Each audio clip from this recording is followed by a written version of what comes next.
செந்தூல் பகுதியில் தன்னிடம் மிரட்டி பணம் பறித்ததாகவும் பாலியல் சீண்டல் செய்ததாகவும் மாணவி ஒருவர் புகார் அளித்ததைத் தொடர்ந்து 3 காவல்துறை அதிகாரிகள் கைது செய்யப்பட்டுள்ளனர். இதனிடையே இந்த சம்பவத்தில் சம்பந்தப்பட்ட 3 காவல்துறை அதிகாரிகளும் நேற்று ஓர் உணவகத்தில் கைது செய்யப்பட்டனர் என்று கோலாலம்பூர் துணை காவல்துறை தலைவர் டத்தோ முகமது யூசுப் ஜான் முகமது கூறினார். மேலும் விசாரணைக்கு உதவுவதற்காக சந்தேக நபர்கள் மூவரும் 4 நாட்களுக்கு குற்றவியல் சட்டம் பிரிவு 384, 354 கீழ் தடுத்து வைக்கப்பட்டுள்ளனர். அது மட்டுமின்றி தற்போது இணையத்தில் பரவி வரும் ஒரு காவல்துறை அறிக்கைக்கு பிறகு இந்த கைது நடவடிக்கை மேற்கொள்ளப்பட்டுள்ளது. அந்த அறிக்கையில் சம்பந்தப்பட்ட மாணவி தானும் தனது காதலரும் ஜாலான் செந்தூல் பாசார் பகுதியில் ஒரு சில அதிகாரிகளால் தாக்கப்பட்டதாக கூறியுள்ளார்.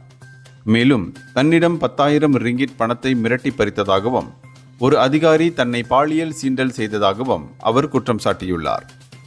இந்தியர்களின் இதய குரல் மக்களோசை.